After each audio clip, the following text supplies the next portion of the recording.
আমরা বারবার এফেক্টেড হইতেছি। আগে তো এইভাবে এফেক্টেড হয় নাই।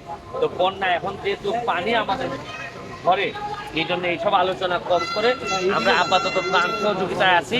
তবে পানি শেষ হইলে আমি মনে করবো যে এই শাহজালালের নগরীকে রক্ষা করার জন্য শাহজালালের যারা উত্তরাধিকার আছেন তারা একসাথে বসবেন, আমারে ডাকলে আমিও আসবো, বসে একটা স্থায়ী সমাধান কিভাবে করা যায় এটার জন্য কাজ করতে হবে।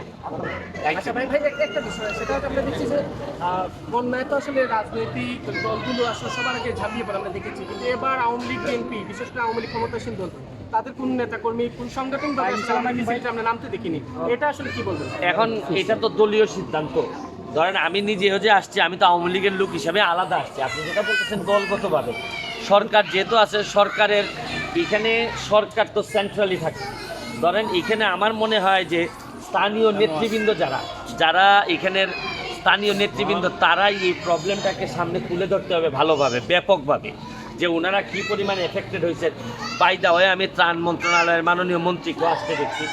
আমার একটা বিশ্বাস যে এখানে স্থানীয় নেতৃবৃন্দ যার যে জায়গাটা উপজেলা যেটা এফেক্টেড হয়েছে, এইটা যদি আপনি ভালো করে তুলে ধরতে পারেন জননেত্রী শেখ হাসিনা, আমার পুরো বিশ্বাস ওনাকে তুলে ধরলে উনি কোনো না কোনো একটা সমাধান বের করে দিবেন, মানুষের জন্য রিলিফ হবে। আগামী রবিবারে আমার মহান সংসদে আমার বক্তব্য আছে বাজেটের উপর।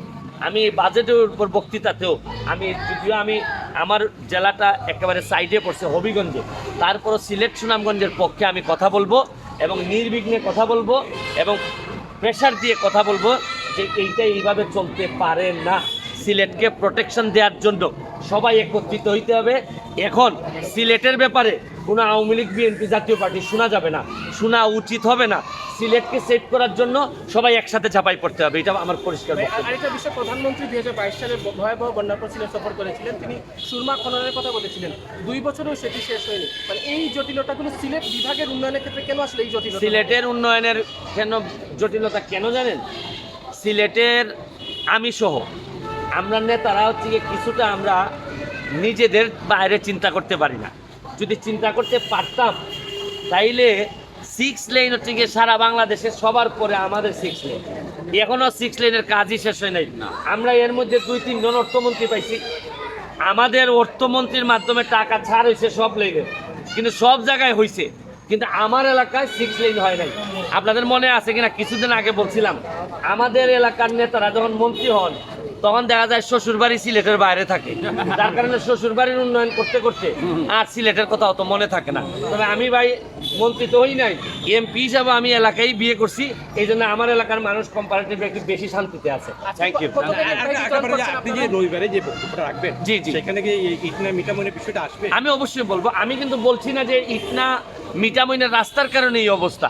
একটা পোর্শন মানুষ মনে করতেছে যে এটার একটা কারণ হইতে পারে, এটার একটা সায়েন্টিফিক স্টাডি আমাদের সামনে আসা দরকার। যে যদি না হয়ে থাকে তাহলে এটা আমাদের নসিব, আমরা মনে করবো পানি আমাদেরকে, আর যদি হয়ে থাকে এইটারও তো বিকল্প ব্যবস্থা নিতে হবে, তখন হয়তো আরও অনেক বেশি ব্রিজ বানাইতে হবে।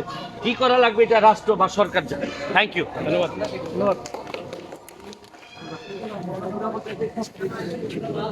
Thank you.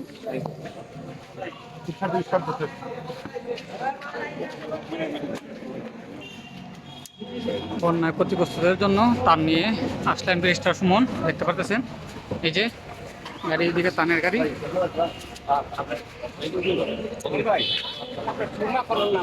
ভাই এটা নিয়ে আলাপ